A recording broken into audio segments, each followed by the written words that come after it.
tingnan po natin yung mga iba't ibang weather system na nakakaapekto sa ating bansa. Unahin natin yung bagyong Goring. Kanina nga alas 10 ng umaga, nasa layong 155 kilometers ang layo, Silangan, Apari, Cagayan. So yung tinatayang sentro nito nasa dagat pa, pero pansinin natin yung makapalaulap nito, umaabot na nga sa ilang bahagi ng Northern Luzon area. At maging dito sa may bandang western section ng Northern Luzon, no, may mga kaulapan. Yung trough or extension ng bagyong Siguring ay umaabot na. So generally, yung Northern Luzon talaga sa ngayon ang directly affected ng bagyong Siguring. Samantala, ang bagyong Siguring, typhoon category, lakas ng hangin, umabot na hanggang 150 kilometers per hour. Malapit sa gitna nito, yung pagbugso naman aabot na hanggang 185 kilometers per hour. At ang pagkilos nito sa direksyong south-southwest sa bilis na 10 kilometers per hour. So, yung nakikita nating current location, maaaring bahagya pang bumaba, kumilos nga pa south-southwest, at posibleng madagdagan pa yung mga lugar na may warning signal.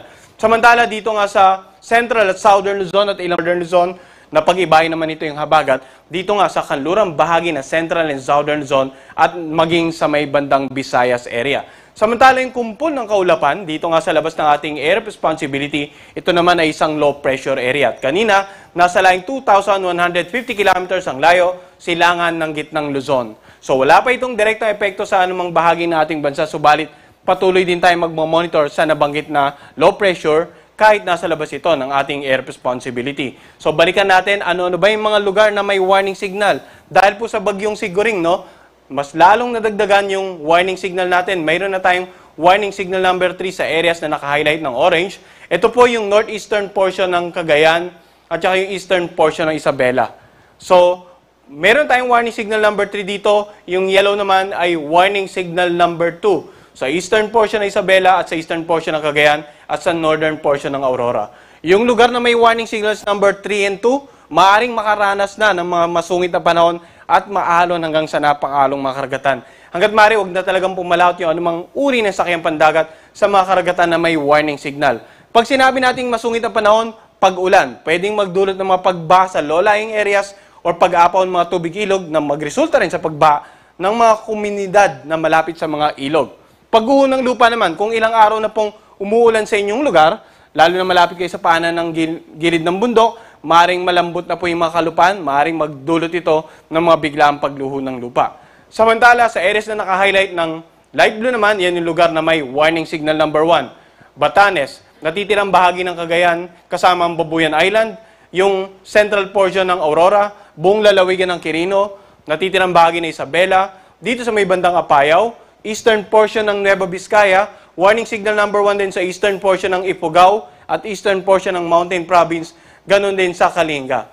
So yung lugar na may warning signal number 1 naman, hindi naman po agad-agad na mararanasan o posibleng in the span of 36 hours or less. Saka nyo palang maramdaman yung mapag-ulan at paminsan-minsan pagbugso ng hangin. Pero babalik pa rin natin sa lahat ng mga lugar na may warning signal, no? Yung mga kababayan natin yan, dapat maingat at patuloy ngang makipag-coordinate at cooperate sa kanilang LGUs at DR officials para sa mga disaster preparedness and mitigation measures. So ulitin natin, no? Lugar na may warning signals number 3 and 2, masungit ang panahon. Pag sinabing natin masungit, yung malalakas sa pag-ulan at hangin na talagang makakapaminsala sa mga bagay, istruktura at ari-arian.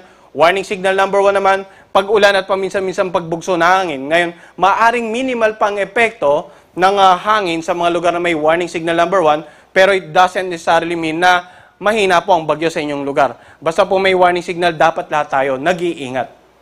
Samantala, ano naman inaasahan natin in terms of paulan na dulot ng bagyong Siguring? So, direktang epekto in terms of paulan, no? Wala naman tayong inaasahan ngayong araw hanggang bukas ng tanghali na matitinding pagulan ng more than 200 mm. Subalit, 100 to 200 mm eastern portion ng mainland Cagayan, eastern portion ng Isabela, habang 50 to 100 mm itong ang Babuyan Island, natitirang bahagi ng Cagayan at ng Isabela, northern portion ng Aurora, buong Cordillera Administrative Region at ng Ilocos Region. Samantala, bukas naman ng hapon hanggang sa Lunes ng hapon, paulan na dulot ni Goring mararamdaman sa eastern portion ng mainland Cagayan, ganun din yung 50 to 100 mm of rain possible. Babuyan Island, natitirang bahagi ng Cagayan, eastern portion Isabela, northern portion ng Aurora, Cordillera Administrative Region at Ilocos Region. So kanina, binanggit natin na talagang may mga pag-ulan tayong inaasahan sa mga lugar na may warning signal, no? So balit, dahil nga sa particular na season natin ngayon, yung panahon ng habagat, kapag may bagyo po tayo dito sa silangang bahagi ng Northern Luzon, patuloy nitong pag-iibayin yung habagat. At kapag pinag-iba yung habagat, yung bagyo makaka-apekto sa Northern Luzon, yung habagat pwedeng magdulot ng pag-ulan dito nga sa Central and Southern Luzon and sa ilang bahagi ng Visayas. Yung ulan naman na dulot ng habagat simula ngayong araw, 50 to 100 mm posible sa Zambales, Bataan at Occidental Mindoro. Bukas naman, 100 to 200 mm Occidental Mindoro pa rin, no? And 50 to 100 Zambales, Bataan, Cavite, Batangas, northern portion ng Palawan kasamang Calamian at Cuyo Island at Antique. Samantala sa darating na Lunes, mayroon pa ring pag-ulan na tinatayang 100 to 200 mm sa Occidental Mindoro, habang 50 to 100 mm of rains asahan pa rin sa Zambales, Bataan, Cavite, Batangas, Romblon, sa northern portion nga ng Palawan kasama ang Calamian at Cuyo Island, Antique, Guimaras at northwestern portion ng Aklan. So kung pagsasama-samahin natin yung forecast na paulan na dala ni Goring at yung forecast na paulan dahil sa pinag-ibayang habagat, para mas ma-visualize natin kung saan ang concentration, ito yung tinatayang paulan ngayong araw hanggang bukas, and then bukas hanggang sa darating na Lunes, pansinin natin, no? Paulan sa Northern Luzon area, minimal na paulan sa western section ng Central and Southern Luzon. Pagdating bukas hanggang sa Lunes, paulan pa rin sa Northern Luzon area, mga considerable or significant amounts of rain na dito nga sa western section ng Central and Southern Luzon at maging dito sa may bandang western Visayas.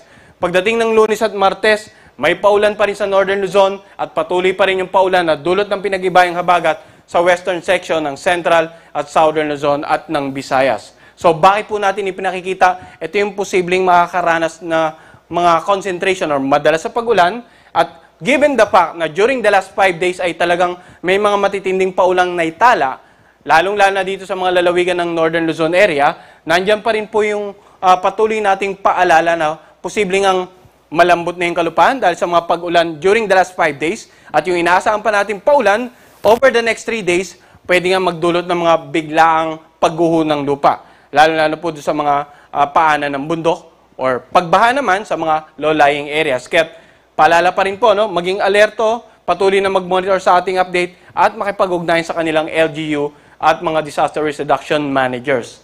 Ngayon, tapos na tayo sa posibleng epekto ng ulan, simulan naman natin ano yung epekto ng hangin. Kanina, binanggit natin yung lugar na may warning signals. Lahat po na may warning signals number 3 and 2, malalakas na hangin na pwedeng makasira ng mga bahay na gawa sa iba't ibang materyales, lalong-lalo na po yung mga bahay na gawa sa mga light materials, no? Yung mga gawa sa nipa, yung mga bahay kubo, lalong-lalo na po sa kanayunan. Pwede rin makapagpatumba ng mga iba't ibang uri ng halaman, pwede makapagpatumba ng mga poste ng kuryente. So sa mga lugar po yan na may warning signals number 3 and 2. Sa lugar na may warning signal number 1 naman, yung hangin, although light, moderate to strong lamang, pwede rin magdulot ng mga minimal or to minor damages sa mga properties and some agricultural products, no? Samantala, pinakita natin kanina pag-iiba yun ng habagat, kung kaya may inaasahan tayong pagbugso ng hangin ngayong araw, Bataan, Metro Manila, Calabarzon, Bicol Region at Mimaropa. Bukas naman, aside from sa nabanggit nating lugar, mararamdaman na rin ang mga pagbugso-bugso ng hangin, Visayas, Dinagat Island at Camiguin. Sa darating naman na Lunes, aside sa mga areas na ito, may ilang bahagi na sa Zamboanga Peninsula po ay pwede rin makaranas ng mga pagbugso ng hangin. That is, dahil sa pinag-ibayang habagat ng bagyong si Goring. So, kung malakas ang hangin, meron tayong nakataas naman na gale warning. Of course, pag malakas ang hangin, magiging maalon ng mga karagatan. At sa ngayon, itong mga karagatan lamang sa paligid ng Batanes, Cagayan, Babuyan Island, Isabela at Aurora, ang inaasahan nating magiging maalon hanggang sa napakaalon. Hanggat maaari, huwag na pumalaot dito sa areas na to, yung mga kababayan nating mga isda at yung mga may maliit na sakyang pandagat. At generally, sa mga lugar na may warning signals, lahat po ng sasakyang pandagat, lahat ng uri, hanggat maaari, huwag nang pumalaot. At asahan natin, no, na sa mga darating na araw, sa pinag-ibayang habagat at yung magiging pagkilos ng bagyong si Goring, posible pang madagdagan yung mga magiging maalong karagatan. Now, finally, ano yung inaasahan natin sa pagkilos ng bagyong si Goring at intensity? So, ilang araw na rin tayo nagmomonitor. During the last 2 days, ito po yung naging pagkilos ng bagyong si Goring, yung sentro. At ngayong umaga, nasa na po siya, alas 8 ng umaga, 135 kilometers east-northeast ng Kasiguran, Aurora. Pansin natin yung sentro, offshore, nasa dagat pa. Pero yung lawak ng hangin, ito pong bilog na ito, yan yung reason kung bakit kahit nasa dagat pang bagyo, yung sentro, mayroon tayong mga nakatas na iba't ibang warning signal. So, ano yung inaasahan natin sa loob ng 48 hours or sa darating na Monday ng umaga? Yung sentro ng bagyo ay nandito na sa may bandang 295 kilometers east-northeast ng Kasiguran, Aurora. So, mapapansin natin simula ngayong or kahapon hanggang ngayong umaga hanggang bukas ng umaga, halos patimog ang magiging pagkilos ng bagyong Siguring. So, it means, posible rin po na madagdagan pa yung mga lugar na may warning signal, lalong-lalo na sa silangang bahagi ng Northern and Central Luzon. At posible ring mababad sa paulan itong mga lalawigan sa silangang bahagi ng Northern and Central Luzon. Kaya't lahat po talaga kailangan mag-monitor, lalo-lalo yung mga kababayan natin dito sa Northern Central Luzon area. Ngayon, pagdating ng linggo hanggang Lunes ng umaga, dahan-dahan itong liliko palayo ng ating bansa. Pero we're not ruling out the possibility na pwede pang mabago yung pagkilos nito. No? Pansinin din natin, mananatiling typhoon nito in the next 24 to possibly 36 hours. Malakas po ang kategorya nito, typhoon category. And then, pagdating ng Martes ng umaga, mapapansin natin, kikilos ito, maglulup. Makikita natin yung pinakang forecast track, no? Nagloop ito, at by Tuesday, nasa may bandang 310 kilometers na to, silangan ng Kalayaan, Cagayan. Pero, itong particular position na to, patuloy pa rin magpapaibayan ng habagat in the next 3 days. At sa darating naman ng Miyerkules, mapapansin natin, ay dahan-dahan itong kikilos patungo dito sa may bandang dulong Hilagang Luzon or sa southern part ng Taiwan, sa layong 85 kilometers east-northeast ng Itbayat, Batanes.